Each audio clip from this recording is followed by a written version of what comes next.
ለጠቅላይ ሚኒስትር ቤንያሚን ኔታንያሁ ቅርብ እንደሆኑ የሚነገርላቸው የእስራኤል የተጠባባቂ ኃይል ሜጀር ጀነራል ኡዚ ዳያን እስራኤል ህልውናዋን ለማስጠበቅ በምታደርገው ጥረት ላይ እንደሆነች በመግለጽ እስራኤል የኢራንን ስጋት ለመቀልበስ በራሷ ተነሳሽነት ፕሪኤምፕቲቭ ስትራይክ ቀድሞ ጥቃትን የመሰንዘር የሚያስችላትን ዝግጅት እያደረገች እንደሆነች ተናግረዋል። እስራኤል የኢራንን ፕሮግራምና ወታደራዊ ስጋት ለመግታት በአሜሪካ እርምጃዎች ላይ ብቻ ሙሉ በሙሉ መደገፍ እንደሌለባትና የራሷን የውሳኔ ነጻነት መጠበቅ እንዳለባትም አሳስበዋል። ጀነራል ኡዚ ዳያን ቀደም ሲል በከፍተኛ ደህንነትና ወታደራዊ ኃላፊነት ቦታዎች የነበሩ በመሆናቸው አስተያየታቸው በሁለቱ ሀገራት መካከል ባለው ከፍተኛ ውጥረት ወቅት ትልቅ ወታደራዊና ፖለቲካዊ አንድምታ እንዳለው እየተጠቀሰ ነው የሚገኘውና ዛሬ በስፋት የምንመለከተው ጉዳያችን ይሆናል። አብራችሁን በመቆየት እንድትከታተሉን ጋብዛችኋለሁ። የገበያ ግሎባልን የዩቲዩብ ገጽ ሰብስክራይብ አድርጉ፣ ቪዲዮውን ላይክ አድርጉ፣ ሀሳብ አስተያየታችሁንም በኮሜንት መስጫው ላይ አስቀምጡልን። ከተከታይ አጭር መሸጋገሪያ በኋላ ተመልሰን ስንመጣ ዝርዝር ጉዳዮችን ይዘን ይሆናል። በድጋሜ መልካም ቆይታ።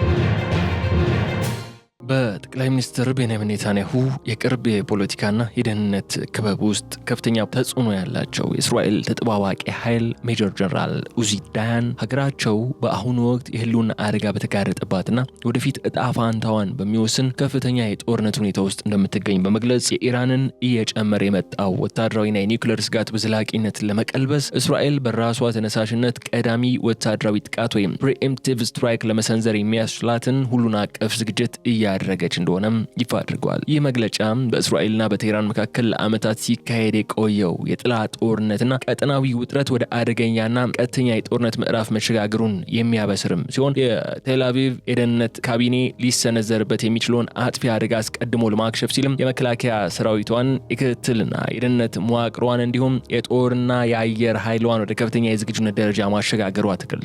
ጀነራል ኡዚ ዳያን ቀደም ሲል በእስራኤል የመከላከያ ሰራዊት ውስጥ በከፍተኛ አዛዥነት በብሔራዊ ደህንነት ምክር ቤት ኃላፊነትና በሚስጥራዊ ክትትል ቦታዎች ላይ ያገለገሉ ባለሙያ በመሆናቸው ደግሞ የአስተያየታቸው ተራ ወታደራዊ ተንታኝ ግምት ሳይሆን በቤንያሚን ኔታንያሁ አስተዳደር ከፍተኛ የውሳኔ ሰጪዎች ደረጃ እየተቀመረ ያለ እውነተኛ ተግባራዊ የጦርነት ስትራቴጂ እንደሆነ ተገምቷል። እስራኤል ሊደቀንባት የሚችለውን ማንኛውም አይነት አጥፊ ኒውክሌርና የባሊስቲክ ሚሳኤል ስጋት አስቀድሞ በመምታት የማክሸፍ ስትራቴጂን ለመከተል የወሰደችው ይህ ቁርጠኛ አቋም የመካከለኛው ምስራቅ ቀጠናን ሙሉ በሙሉ ወደ አልተጠበቀው ውድመትና አስከፊ የሆነ ሰፊ ቀጠናዊ ጦርነት ሊመራው የሚችል ትልቅ ወታደራዊና የፖለቲካ ድንጋጤም በዓለም አቀፍ ደረጃን ፈጥሯል። እስራኤል ይህንን ቀዳሚ ወታደራዊ ጥቃት ለመሰንዘር የምታደርገው ዝግጅት የሀገሪቱን የጦር ኃይል የረዥም ርቀት የውጊያ ብቃት፣ የደህንነትና የሚስጥር መረጃዎችን ጥራት እንዲሁም የሳይበር ጥቃት አቅሞችን ያካተተ ነው የሆነው። የኢራን የኒውክሌር ማዕከላት፣ የመሬት ስር የባሊስቲክ ሚሳኤል ማከማቻዎችና የስትራቴጂካዊ ትዕዛዝ መስጫ ጣቢያዎች የዚህ ቀዳሚ ጥቃት ዋነኛ ኢላማዎች እንደሚሆኑ የሚጠበቅም ሲሆን የቴል አቪቭ ስትራቴጂስቶች የጠላትን የወታደራዊ የመስራት አቅም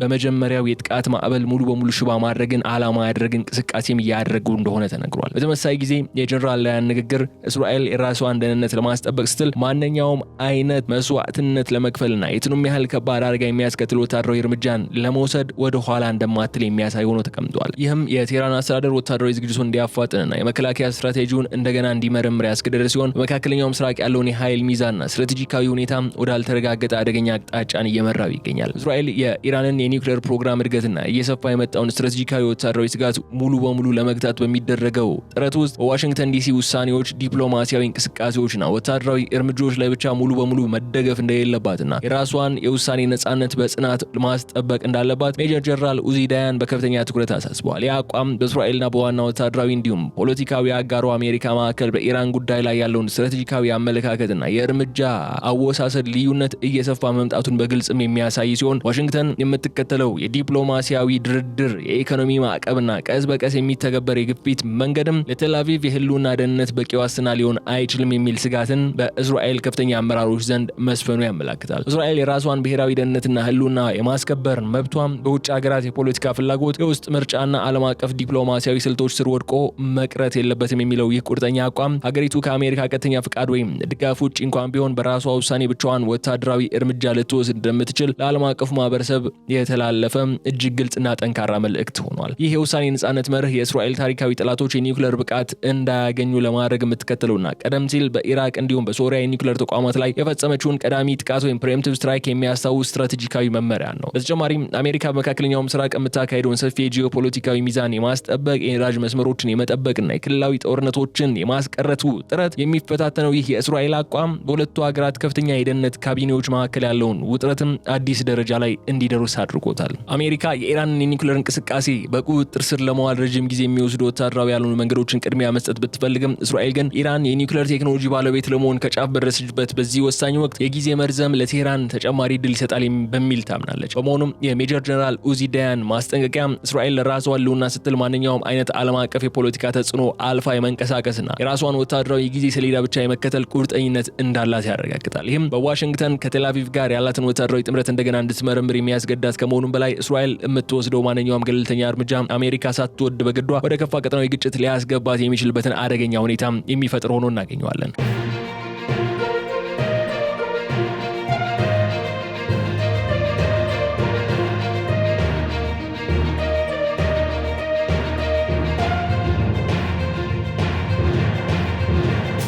ቀደም ሲል በእስራኤል የመከላከያ ሰራዊት ውስጥ በከፍተኛ አዛዥነት በብሔራዊ ደህንነት ምክር ቤት ኃላፊነትና በሚስጥራዊ የደህንነት መዋቅሮች ውስጥ ባላቸው ረዥምና ተጽዕኖ ፈጣሪ አገልግሎት ዘመን የሚታወቁት ሜጀር ጀነራል ኡዚ ዳያን የሰጡት አስተያየት ሁለቱ ሀገራት መካከል ባለው ከፍተኛ ውጥረት ወቅት እጅግ ከፍተኛ ወታደራዊ ደህንነታዊና ፖለቲካዊ ሚዛን ያለው ሆኖ ተገኝቷል። ጀነራል ዳያን በስለላ በስትራቴጂካዊ እቅድ በድንበር ጥበቃና በሀገሪቱ ከፍተኛ የብሔራዊ ደህንነት ምክር ቤት ውስጥ የነበራቸው ረዥም የአመራር ልምድም የሚሰጧቸው አስተያየቶች ወይም ትንተናዎች ተራ የግል እይታዎች ሳይሆኑ የእስራኤል የደህንነት ካቢኔ የሚያሰላስላቸውን ጥልቅ የፖሊሲ አቅጣጫዎች የሚያንጸባርቁ መሆናቸው ያረጋግጣል። ከጠቅላይ ሚኒስትር ቤንያሚን ኔታንያሁ ጋር ያላቸው የጠበቀ የፖለቲካና ስትራቴጂካዊ አማካሪነትና ቅርበትም እንዲሁም በእስራኤል ወታደራዊና የደህንነት መዋቅር ውስጥ ያላቸው የከበረ ተጽዕኖ ይህ የቃላት ማስጠንቀቂያ ቀጥታ ከቴል አቪቭ ከፍተኛ የስልጣን ማዕከል የተቀመረ መሆኑን ግልጽ ያደርገዋል። የዳያን አይነት ከፍተኛ ልምድና ሚስጥራዊ መረጃዎችን የማግኘት እድል ያላቸው ግለሰቦች ወደ መገናኛ ብዙሃን ወጥተው ስለ ፕሪኤምፕቲቭ ስትራይክ ሲናገሩ ይህም በቴል አቪቭ የስልጣን ኮሪዶሮች ውስጥ ያለውን ውይይት ከንድፈ ሀሳብ ደረጃ አልፎ ወደ ተግባራዊ ጦርነት እቅድና የወታደራዊ ስምሪት ዝግጅት መሸጋገሩን ያሳያል። በመሆኑም በዓለም አቀፍ ወታደራዊ ተንታኞች በስለላ ተቋማትና በጂኦፖለቲካዊ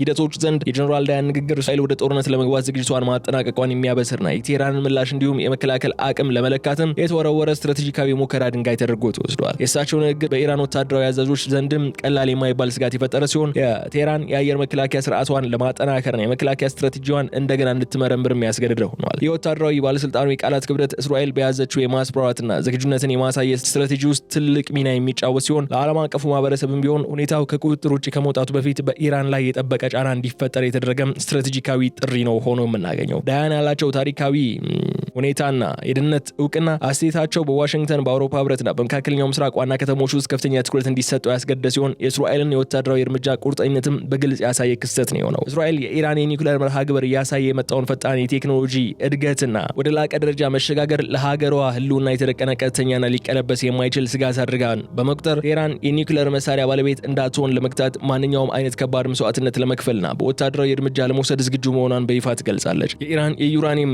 የማበልጸግ መጠን ወደ ወታደራዊ ደረጃ መጠጋቱ፣ የላቁ የሴንትሪፊውጆች ስምሪት መጨመሩና ከመሬት በታች የሚገነቡት የኒውክሌር ተቋማት መስፋፋታቸው እስራኤል ከዚህ ቀደም አስቀምጠው የነበረውን ቀይ መስመር ሙሉ በሙሉ ያለፈ በመሆኑ ምክንያት የቴል አቪቭ ወታደራዊ ስትራቴጂስቶች ሀገሪቱን ከጥፋት ለመታደግ ወደ ወታደራዊ እርምጃ የመውሰድ አስፈላጊነቱ ከምንጊዜውም በላይ አጣዳፊና ወቅታዊ ሆኗል በሚለው ላይ ይስማማሉ። የእስራኤል ወታደራዊና የደህንነት አመራሮች እንደሚተነትኑት ከሆነ የኢራን የኒውክሌር ተቋማት ሙሉ በሙሉ በከበደ ድንጋይና በኮንክሪት ተሸፍነው ከመሬት በታች በጥልቀት ከመቀበራቸውና ማንኛውም የአየር ጥቃት መቋቋም ወደሚችሉበት ደረጃ ከመድረሳቸው በፊት አስቀድሞ ጥቃት ሰንዝሮ ማፍረስና መርሃ ግብሩን ለዓመታት ወደ ኋላ መመለስ ብቸኛውና የመጨረሻው አማራጭ እንደሆነ ታምናለች። ይህ በእስራኤል ዘንድ እንደ መጨረሻው ሰዓት የሚወሰደው የኒውክሌር ስጋት በደህንነት ካቢኔው ዘንድ የሰዓት ቆጣሪ እንደተገጠመበት ቦምብ የሚታይ በመሆኑ ሀገሪቱ ያላትን የላቀ የጦር አየር ኃይል፣ የረዥም ርቀት ሚሳኤሎች፣ የሚስጥር ስልታዊ መረጃዎችና የሳይበር ጥቃት አቅሞችን በመጠቀም በኢራን የኒውክሌር ማዕከላት ላይ ጥቃት ለመሰንዘር ከፍተኛ ዝግጅትን እያደረገች እንደሆነ ያሳያል። በተጨማሪም የኢራን የኒውክሌር መርሃ ግብር ከቀጠናው የባሊስቲክ ሚሳኤል ልማትና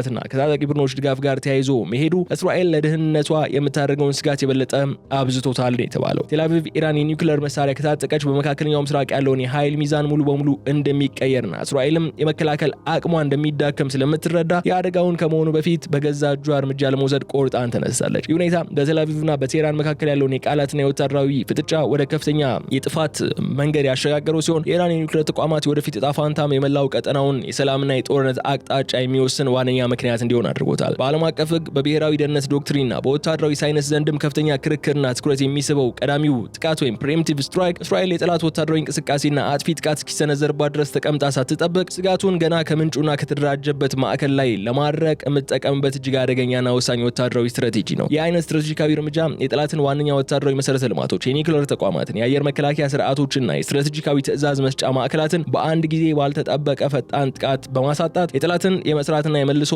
የመምታት አቅምን ገና በቅድመ ዝግጅት ደረጃ ላይ ያለ ሽባ ማድረግን ዋነኛ ዓላማ ያደረገ ነው። እስራኤል በታሪኳ የሀገሯ ህልውና አደጋ ላይ በወደቀበት ወቅት በመሰል ቀዳሚ ጥቃቶችን የመጠቀም ረዥም ልምድ ያላት ሲሆን ለአውሮፓውያን አቆጣጠር በ1967 በ6 ቀናት ጦርነት ወቅትም የተጠቀመችበት የአየር ጥቃት በ1981 በኢራቅ የኦስራክ የኒውክሌር ኃይል ማመንጫ ላይ የፈጸመችው ኦፕሬሽን ኦፔራና በ2007 በሶሪያ አልኪባር የኒውክሌር ተቋም ላይ የሰነዘረችው ጥቃት የዚሁ ስትራቴጂ ስኬታማ ማሳያዎች ናቸው። እነዚህ ታሪካዊ አጋጣሚዎች እንደሚያሳዩት ከሆነ ቴል አቪቭ የጠላቶቿ የቴክኖሎጂና የወታደራዊ እድገት የህልውና አደጋ የሚጋርጥበት ደረጃ ላይ ደረሰ ብላ ካመነች የዓለም አቀፍ የፖለቲካ ተጽዕኖዎችን ወደገን በመተው ቀድማ ጥቃት የመሰንዘር የተለመደ ባህል አላት። ሆኖም ግን አሁን በኢራን ላይ ሊሰነዘር ታቅዷል የሚባለው ፕሪኤምፕቲቭ ስትራይክ ከዚህ ቀደም ከተፈጸሙ ታሪካዊ ጥቃቶች እጅግ በተለየ ሁኔታ እጅግ ውስብስብ አደገኛና ከፍተኛ መስዋዕትነትን የሚጠይቅ እንደሆነ የወታደራዊ ሳይንስ ባለሙያዎች እየተነተኑ ይገኛሉ። ኢራን ሰፊ የቆዳ ስፋት ያላት የኒውክሌር ተቋማቷ በተለያዩ የሀገሪቱ ክፍሎች የተበታተኑና በጥልቀት ከመሬት በታች በከበደ ኮንክሪት የተገነቡ ከመሆናቸውም በላይ አገሪቱ ያሏት የላቁ የአየር መከላከያ ስርዓቶች፣ የረዥም ርቀት ሚሳኤሎችና የመልስ ምት የመስጠት አቅሞች ጥቃቱ እጅግ የከበደ ያደርጉታል። በመሆኑም እስራኤል በኢራን ላይ የምትሰነዝረው ጥቃት ስኬታማ ሊሆን የሚችለው እጅግ የላቀ የስለላ መረጃን፣ የሳይበር ጥቃትን፣ የአየር ኃይሏን የረዥም ርቀት የውጊያ ብቃት በጥንቃቄ አጣጥማ መጠቀም ስትችል ብቻ ነው። የእርምጃ የተሳካ ቢሆን እንኳን የኢራንን የኒውክሌር መርሃ ግብር ለጥቂት ዓመታት ወደ ኋላ ከመመለስ ባሻገር ሙሉ በሙሉ የማጥፋት እድሉ አነስተኛ መሆኑና ጥቃቱ የሚያስከትለው ቀጠናዊ የጦርነት እሳትም እጅግ ከፍተኛ በመሆኑ በእስራኤል ወታደራዊና የደህንነት ካቢኔ ውስጥ የውሳኔውን ክብደት ከምንጊዜውም በላይ አደገኛና ታሪካዊ አድርጓል። በኢራን እያደገ የመጣውን የኒውክሌርና የወታደራዊ ስጋት አፈታት ዙሪያም በቴል አቪቭና በዋሽንግተን መካከል ያለውን ስትራቴጂካዊ የፖሊሲና የእርምጃ አወሳሰድ ልዩነት ከምንጊዜውም በላይ እየሰፋ መምጣቱ በሁለቱ ታሪካዊ አጋሮች መካከል ያለውን የረዥም ጊዜ ወታደራዊና ዲፕሎማሲያዊ ጥረት ለአዲስና ከባድ ፈተና አዳርጎታል።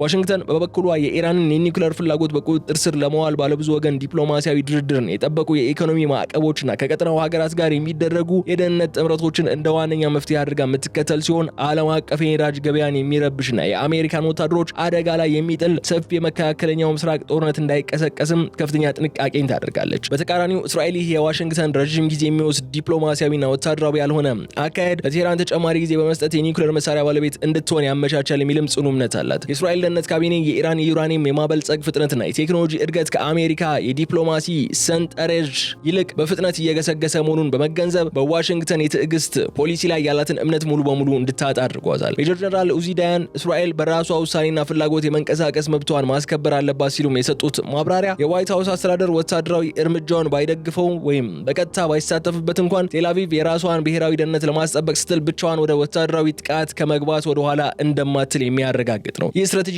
እይታ መለያየት በእስራኤልና በአሜሪካ ከፍተኛ የወታደራዊና የደህንነት አመራሮች መካከል በሚደረጉ ሚስጥራዊ ውይይቶች ላይም ከባድ ውጥረት የፈጠረ ሲሆን አሜሪካ እስራኤል የምትወስደው ድንገተኛ ወታደራዊ እርምጃ በዚያ ቀጠና የሚገኙ የአሜሪካ ወታደራዊ መሰረተ ልማቶችና ዲፕሎማሲያዊ ተቋማትን ለኢራን የመልስ ምት ያጋልጣል የሚል ስጋት አለ። በሌላ በኩል ደግሞ እስራኤል አሜሪካ ለደህንነቷ የምትሰጠውን ዋስትና እንደ መደገፊያ ብትጠቀምበትም የሀገሪቱን ህልውና የሚወስን እርምጃ ለመውሰድ ግን የዋሽንግተንን አረንጓዴ መብራት መጠበቅ ታሪካዊ ስህተት እንደሆነ ታምናለች። በመሆኑም በቴል አቪቭና በዋሽንግተን መካከል ያለው ይህ ጥልቅ ልዩነት በሁለቱ ሀገራት የረጅም ጊዜ ግንኙነት ላይ ጥላ ያረበበ ሲሆን እስራኤል በራሷ ወታደራዊ የጊዜ ሰሌዳ መሰረት የምትወስደው ማንኛውም ገለልተኛ የጥቃት ውሳኔ አሜሪካን ሳታስበውና ሳትወድ በግዷ ወደ ትልቅ ቀጠናዊ ጦርነት ሊስባት የሚችልበትን አደገኛ የጂኦፖለቲካዊ ምህዳር ፈጥሯል። እስራኤል በኢራን የኒውክሌርና የወታደራዊ ተቋማት ላይ ልታካሄደው ያቀደችውን ቀዳሚ ወታደራዊ ጥቃት ወይም ፕሪኤምፕቲቭ ስትራይክ ከተገበረችው ቴህራንና በቅርበት የምታስተባብራቸው የቀጠናው አጋሮቿ በሚሰጡት እጅግ አጥፊና የበቀል የመልስ ምት ምክንያት መላው የመካከለኛው ምስራቅ ቀጠና ወደ ተስፋፋ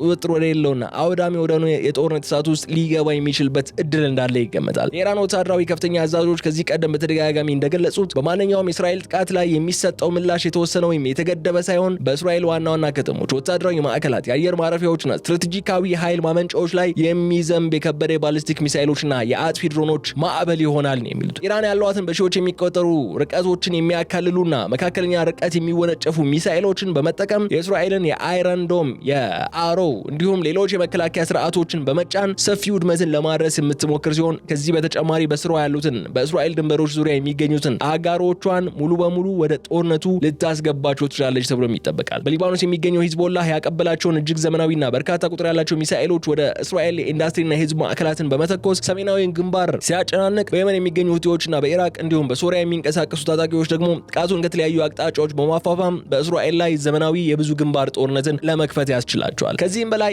የኢራን የመልስ ምት በሁሉም ሀገራት መልክዓ ምድራዊ ድንበር ብቻ የሚወሰን ሳይሆን በመላው የኢኮኖሚና የኃይል አቅርቦት ላይ ከፍተኛ መናጋት የሚያስከትል ስትራቴጂካዊ እርምጃዎችንም ሊያካትት ይችላል። ቴህራን በዓለም አቀፍ የነዳጅ ንግድ ውስጥ እጅግ ወሳኝ የሆነውን የሆርሙዝ ሰርጥ በመዝጋት ወይም ተቆጣጥረው በመቀጠል የዓለም የነዳጅ ማጓጓዣ መስመር ለማቋረጥ የምትመክርበት እድል የሚኖር ሲሆን ይህም የነዳጅ ዋጋ በዓለም አቀፍ ገበያ ላይ በከፍተኛ ሁኔታ እንዲያሻቅብና የዓለምን ኢኮኖሚ ወደ ከፋ ቀውስ እንዲገባ ያደርገዋል። በተጨማሪም በፋርስ ባህረ ሰላጤ በሚገኙ የአሜሪካ ወታደራዊ መሰረተ ልማቶችና በንግድ መርከቦች ላይ የሚሰነዘሩ ጥቃቶች አሜሪካና ዓለም አቀፉን ማህበረሰብ በቀጥታ ወደ ግጭቱ የሚስቡ በመሆናቸው የእስራኤል ቀዳሚ ጥቃት ወይም ፕሪኤምፕቲቭ ስትራይክ የሁለት ሀገራት ወታደራዊ ፍጥጫ ሆኖ ከመቅረት ይልቅ የመላውን ዓለም ደህንነትና ኢኮኖሚ ላይ ረዥም ጊዜ የሚቆይ አውዳሚ ጠባሳ የሚተው ታሪካዊ መከራን የማስከተሉ ነገር የሚያጠራጥር አይሆንም። በእስራኤል የውስጥ ፖለቲካ ውስጥ ከባድ የህዝብ ክፍፍል፣ ማህበራዊ ውጥረትና የፖሊሲ ክርክሮች በሰፉበት በዚህ ወሳኝ ወቅት ታዲያ የጠቅላይ ሚኒስትር ቤንያሚን ኔታንያሁ አስተዳደር የኢራን የኒውክሌርና ወታደራዊ ስጋት የመከላከል እርምጃን የሀገሪቱ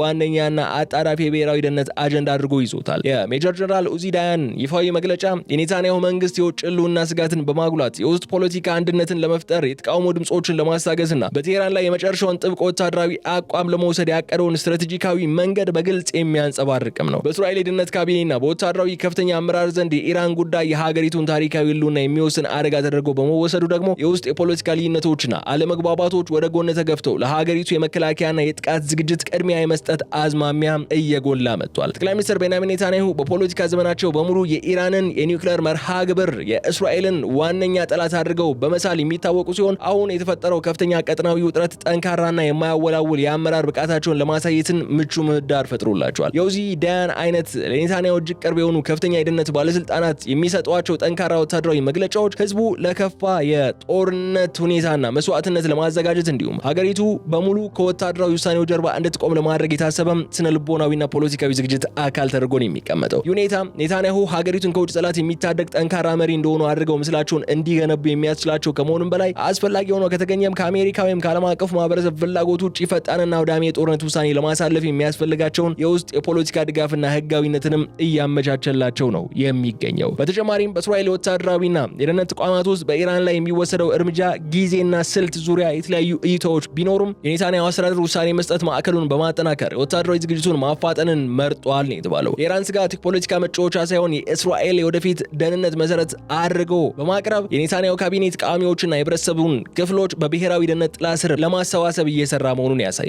የውስጥ ፖለቲካዊ ጫናዎች፣ የመንግስት ዘላቂ ጥያቄዎችና የወታደራዊ ስትራቴጂው መቀናጀት ኔታንያሁ በኢራን ላይ የሚወስደውን ቀዳሚ ጥቃት ወይም ፕሪኤምፕቲቭ ስትራይክ ውሳኔ በራሳቸው ፍላጎትና የፖለቲካ አቅም በራሳቸው መንገድ እንዲጠቀሙበት በር ይከፍትላቸዋል።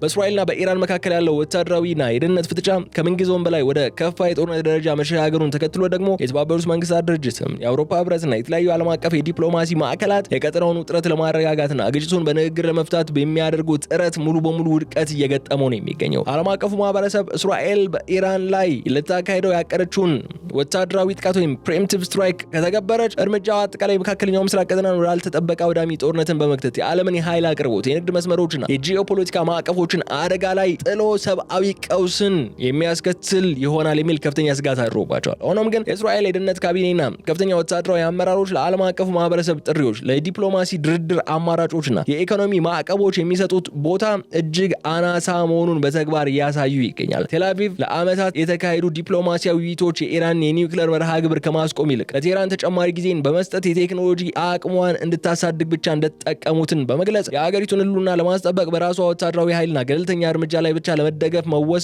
የዓለም አቀፉን ተጽዕኖና ዲፕሎማሲያዊ መዋቅር አቅም ያጣ እንዲሆን አድርጎታል። ይህ የእስራኤል የማያወላውል ወታደራዊ አቋምና የኢራን የማናለብኝነት እንቅስቃሴ ዓለም አቀፍ ተቋማትና ታላቅ ሀገራት በመካከለኛው ምስራቅ ሊከሰት የሚችለውን ታላቅ ውድመትና ሰብአዊ ቀውስ ለማስቆም ያላቸውን የመደራደር እድል እጅግ እየጠበበና እየተዳከመ መምጣቱን ያሳያል። የተባበሩት መንግስታት ድርጅት የጸጥታው ምክር ቤትና የአውሮፓ ሀገራት መሪዎች የወታደራዊ ግጭቱን አደገኛነት በተደጋጋሚ ቢያሳስቡም በሁለቱ ሀገራት መካከል ያለው ስትራቴጂካዊ ጥላቻና የደህንነት ስጋት ግን የዲፕሎማሲውን በር ሙሉ በሙሉ የዘጋው ነው የሚመስለው። በመሆኑም የዲፕሎማሲው ውድቀት በወታደራዊ አማራጭ ብቸኛው የኃይል መገለጫ እንዲሆን መንገድ የከፈተ ሲሆን ዓለም አቀፉ ማህበረሰብም ሊከሰት የሚችለውን ቀጠናዊና ዓለም አቀፋዊ ኢኮኖሚ እንዲሁም የደህንነት መናጋት በስጋት ከመጠበቅ ውጪ አዎንታዊ ተጽዕኖ ማሳደር የማይችልበት አቅመ ቢስ ደረጃ ላይ እንዲወድቅ አድርጎታል። ይህም በመካከለኛው ምስራቅ ያለውን የኃይል ሚዛን በዲፕሎማሲያዊ ንግግሮች ሳይሆን በወታደራዊ ኃይልና በጥቅም ግጭቶች ብቻ የሚቃኝ አዲስና አደገኛ የታሪክ ምዕራፍ ላይ መድረሱን ያረጋግጣል። ስናጠቃልለው ግን በመካከለኛው ምስራቅ ያለው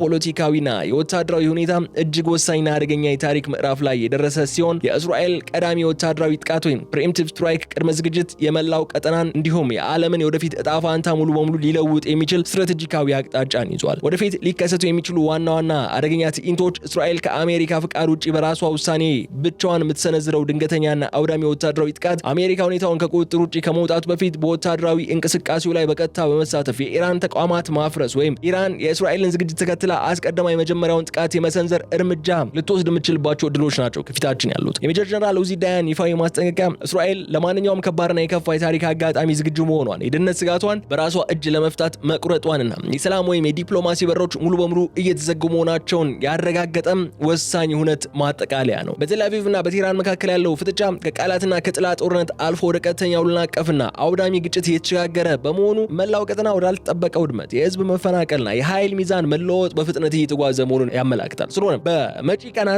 ሳምንታትና ወራት በቴልአቪቭ የደህንነት ካቢኔ፣ በቴህራን ወታደራዊ አዛዦችና በዋሽንግተን ከፍተኛ ባለስልጣናት ዘንድ የሚወሰዱት እያንዳንዱ ውሳኔዎችና የሚደረጉት ወታደራዊ ትምህርቶችና እርምጃዎች በመካከለኛው ምስራቅ ብቻ ሳይሆን በዓለም አቀፍ ደረጃ አዲስና ያልተጠበቀ የወታደራዊ ኢኮኖሚና የፖለቲካ ምዕራፍ የሚከፍቱ ይሆናል። ይህ ታሪካዊ ክስተት ቀጠናው ላለፉት አያሌ አስርተ ዓመታት ሲከተለው የነበረውን የደህንነት መዋቅር ሙሉ በሙሉ በመደርመስ የመካከለኛው ምስራቅን ካርታና የዓለምን የጂኦፖለቲካ ስፌት አዲስ ቅርጽ የሚያስይዝ ትልቅ ምዕራፍ መሆኑ የሚቀር አይሆንም በማለት የዕለቱን የልዩ ጥንቅር ቆይታችን እዚህ ላይ እንቋጫለን። የተከበራችሁ የገበያ ግሎባል ተከታታዮቻችን አብራችሁን በመቆየት ስላደመጣችሁን እጅግ አድርጌ አመሰግናችኋለሁ። በቀጣይ በሌላ ጉዳይ መልሰን እስክንገናኝ ድረስ አብራችሁን በመቆየት ስላደመጣችሁን ያመስግኝ። የገበያ ግሎባልን የዩቲዩብ ገጽ ሰብስክራይብ እንድታደርጉ ጋብዛችኋለሁ። ቪዲዮውንም ላይክ አድርጉ። ሐሳብ አስተያየታችሁን በኮሜንት መስጫው ላይ አስቀምጡልን። በቀጣይ በሌላ ጉዳይ መልሰን እስክንገናኝ ድረስ በቸር ቆዩን። ሰላም።